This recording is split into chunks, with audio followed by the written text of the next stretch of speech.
Architecture is both the process and the product of planning, designing, and constructing buildings and other physical structures. Architectural works, in the material form of buildings, are often perceived as cultural symbols and as works of art. Historical civilizations are often identified with their surviving architectural achievements. Architecture can mean a general term to describe buildings and other physical structures. The art and science of designing buildings and non-building structures. The style of design and method of construction of buildings and other physical structures. The knowledge of art, science and technology and humanity. The practice of the architect, where architecture means offering or rendering professional services in connection with the design and construction of buildings, or built environments. The design activity of the architect from the macro level to the micro level. Architecture has to do with planning and designing form, space and ambience to reflect functional, technical, social, environmental and aesthetic considerations. It requires the creative manipulation and coordination of materials and technology, and of light and shadow.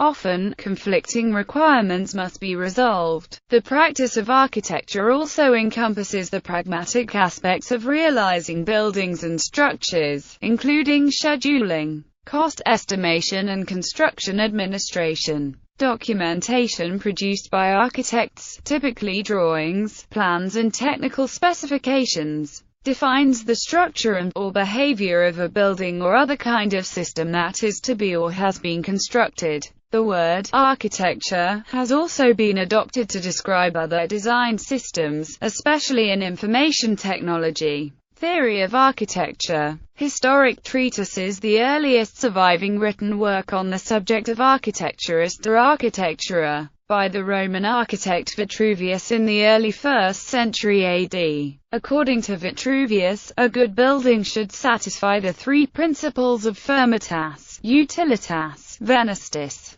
commonly known by the original translation, firmness, commodity and delight. An equivalent in modern English would be durability. A building should stand up robustly and remain in good condition. Utility. It should be suitable for the purposes for which it is used. Beauty. It should be aesthetically pleasing. According to Vitruvius, the architect should strive to fulfill each of these three attributes as well as possible. Leon Battista Alberti, who elaborates on the ideas of Vitruvius in his treatise De Reedificatoria, saw beauty primarily as a matter of proportion, although ornament also played a part. For Alberti, the rules of proportion were those that governed the idealized human figure, the golden mean. The most important aspect of beauty was therefore an inherent part of an object, rather than something applied superficially, and was based on universal, recognizable truths. The notion of style in the arts was not developed until the 16th century, with the writing of Vasari. By the 18th century, his lives of the most excellent painters, sculptors, and architects had been translated into Italian, French, Spanish and English. In the early 19th century, Augustus Welby Northmore Pugin wrote contrasts that, as the title suggested, contrasted the modern, industrial world, which he disparaged, with an idealized image of neo-medieval world. Gothic architecture, Pugin believed, was the only true Christian form of architecture. The 19th-century English art critic, John Ruskin, in his Seven Lamps of Architecture, published 1849, was much narrower in his view of what constituted architecture. Architecture was the art which so disposes and adorns the edifices raised by men, that the sight of them contributes to his mental health, power, and pleasure. For Ruskin, the aesthetic was of overriding significance. His work goes on to state that a building is not truly a work of architecture unless it is in some way adorned. For Ruskin, a well-constructed, well-proportioned, functional building needed string courses or rustication, at the very least. On the difference between the ideals of architecture and mere construction, the renowned 20th-century architect Le Corbusier wrote, "You employ stone, wood, and concrete, and with these materials you build houses and palaces. That is construction. Ingenuity is at work. But suddenly you touch my heart, you do me good. I am happy and I say, this is beautiful. That is architecture. Le Corbusier's contemporary Ludwig Mies van der Rohe said, architecture starts when you carefully put two bricks together. There it begins. Modern concepts of architecture. The notable 19th century architect of skyscrapers, Louis Sullivan, promoted an overriding precept to architectural design: form follows function, while the notion that structural and aesthetic considerations should be entirely subject to functionality was met with both popularity and skepticism. It had the effect of introducing the concept of function, in place of Vitruvius' utility. Function came to be seen as encompassing all criteria of the use, perception and enjoyment of a building, not only practical but also aesthetic, psychological and cultural. Nunzio Rondinini stated, through its aesthetic dimension, architecture goes beyond the functional aspects that it has in common with other human sciences. Through its own particular way of expressing values, architecture can stimulate and influence social life without presuming that, in and of itself, it will promote social development. To restrict the meaning of formalism to art for art's sake is not only reactionary, it can also be a purposeless quest for perfection or originality which degrades form into a mere instrumentality. Among the philosophies that have influenced modern architects and their approach to building design are rationalism, empiricism, structuralism, post-structuralism, and phenomenology. In the late 20th century, a new concept was added to those included in the compass of both structure and function: the consideration of sustainability, hence sustainable architecture. To satisfy the contemporary ethos, a building should be constructed in a manner which is environmentally friendly in terms of the production of its materials, its impact upon the natural and built environment of its surrounding area, and the demands that it makes upon non-sustainable power sources for heating, cooling, water and waste management, and lighting. History, origins and vernacular architecture. Building first evolved out of the dynamics between needs and means. As human cultures developed and knowledge began to be formalized through oral traditions and practices, building became a craft, and architecture is the name given to the most highly formalized and respected versions of that craft. It is widely assumed that architectural success was the product of a process of trial and error, with progressively less trial and more replication as the results of the process proved increasingly satisfactory. What is termed vernacular architecture continues to be produced in many parts of the world. Indeed, vernacular buildings make up most of the built world that people experience every day. Early human settlements were mostly rural. Due to a surplus in production, the economy began to expand, resulting in urbanization, thus creating urban areas which grew and evolved very rapidly in some cases, such as that of Catalhoyuk in Anatolia and Mohenjo-Daro of the Indus Valley Civilization in modern-day Pakistan. Ancient architecture. In many ancient civilizations, such as those of Egypt and Mesopotamia, architecture and urbanism reflected the constant engagement with the divine and the supernatural, and many ancient cultures resorted to monumentality in architecture to represent symbolically the political power of the ruler, the ruling elite, or the state itself. The architecture and urbanism of the classical civilizations such as the Greek and the Roman evolved from civic ideals rather than religious or empirical ones, and new building types emerged. Architectural style developed in the form of the classical orders.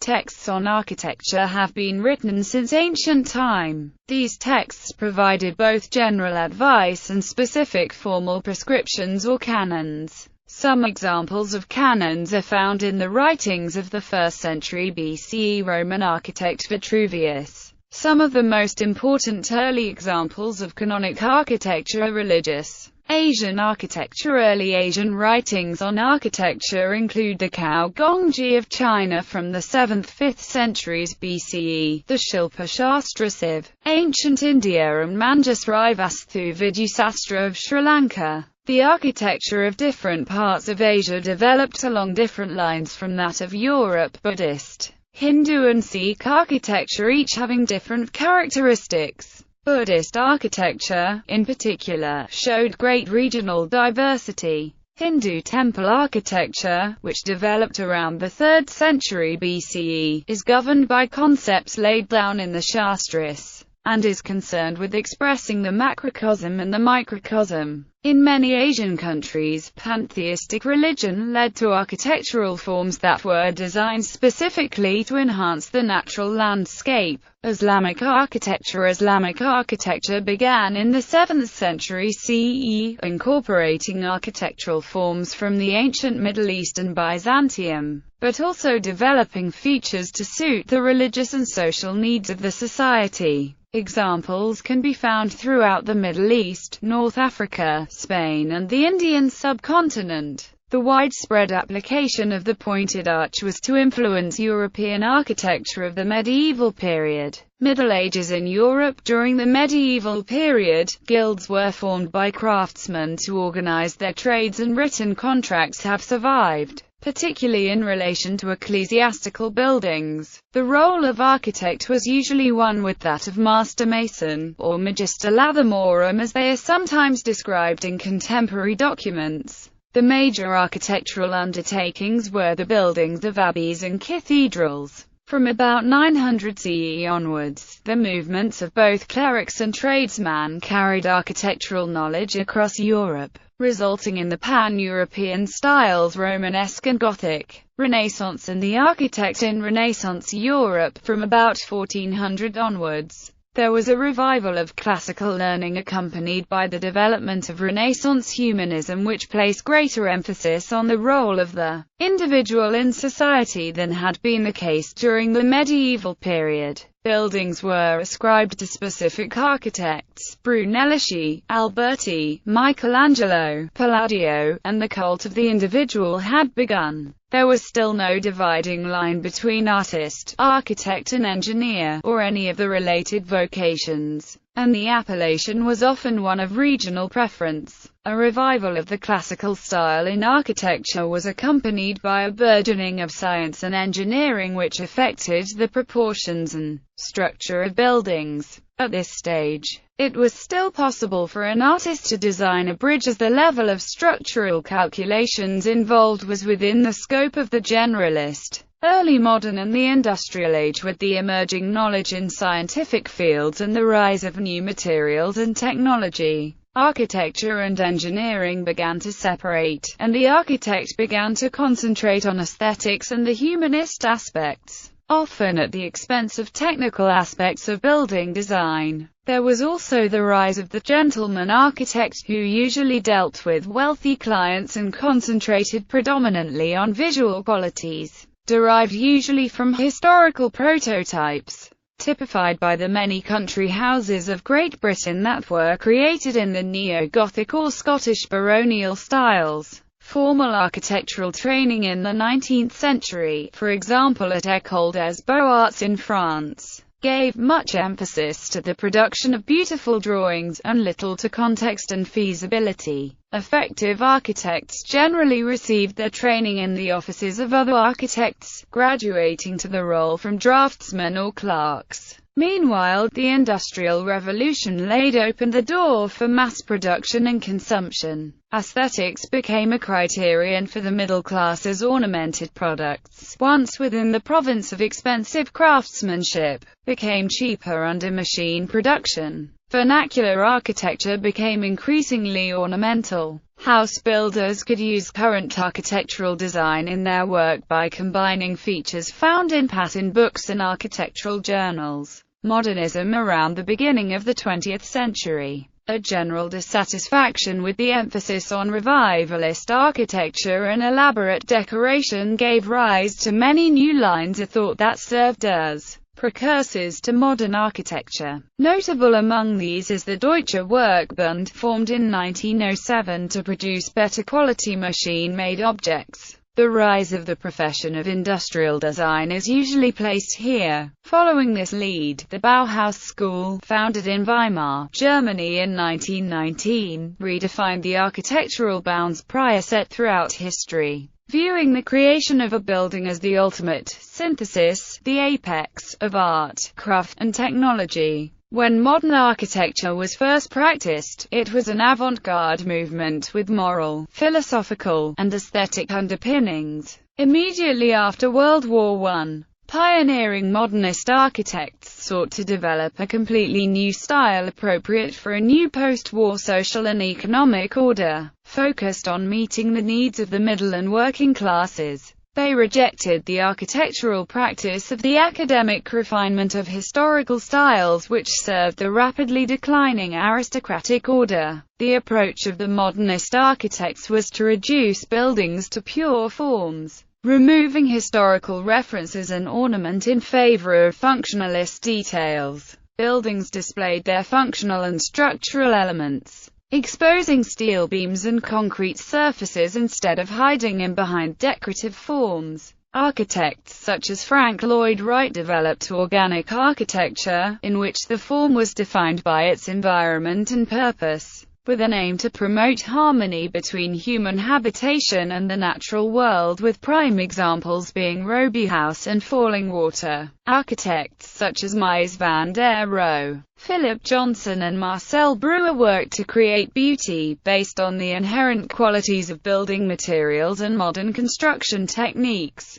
trading traditional historic forms for simplified geometric forms, celebrating the new means and methods made possible by the Industrial Revolution, including steel frame construction, which gave birth to high-rise superstructures. By mid-century, modernism had morphed into the international style, an aesthetic epitomized in many ways by the Twin Towers of New York's World Trade Center designed by Minoru Yamasaki. Postmodernism. Many architects resisted modernism, finding it devoid of the decorative richness of historical styles. As the first generation of modernists began to die after World War II, a second generation of architects including Paul Rudolph, Marcel Breuer, and Eero Saarinen tried to expand the aesthetics of modernism with brutalism. Buildings with expressive sculptural facades made of unfinished concrete.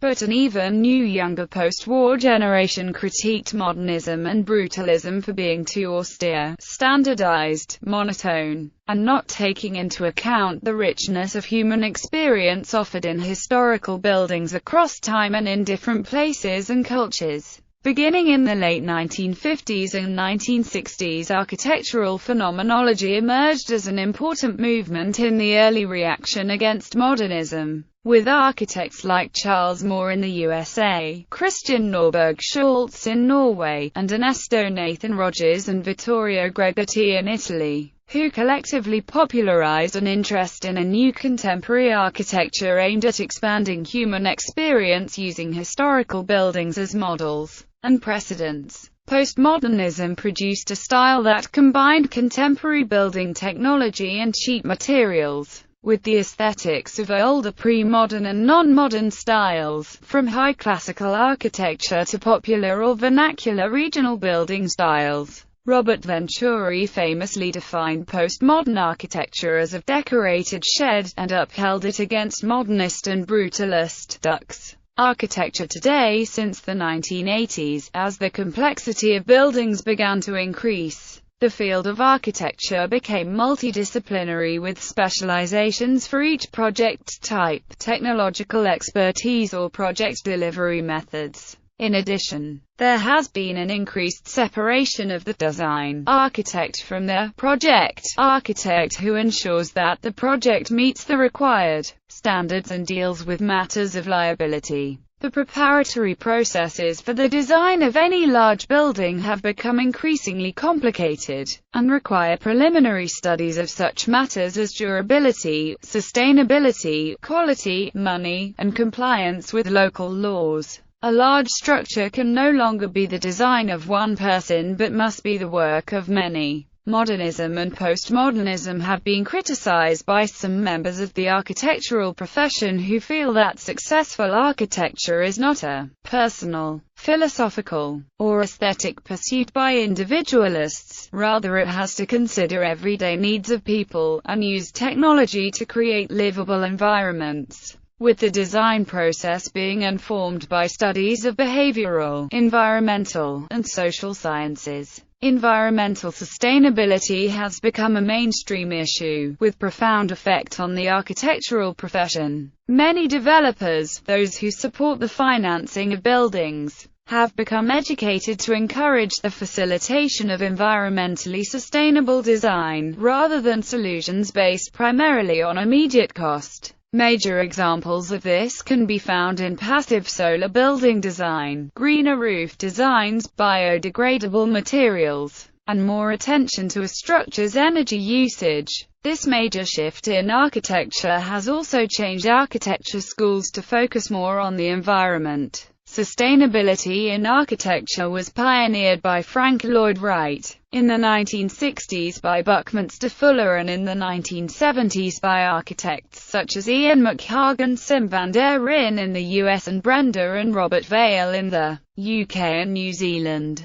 There has been an acceleration in the number of buildings which seek to meet green building sustainable design principles. Sustainable practices that were at the core of vernacular architecture increasingly provide inspiration for environmentally and socially sustainable, contemporary techniques. The U.S. Green Building Council's LEED rating system has been instrumental in this. Concurrently, the recent movements of new urbanism and new classical architecture promote a sustainable approach towards construction that appreciates and develops smart growth, architectural tradition and classical design. This in contrast to modernist and globally uniform architecture, as well as leaning against solitary housing estates and suburban sprawl.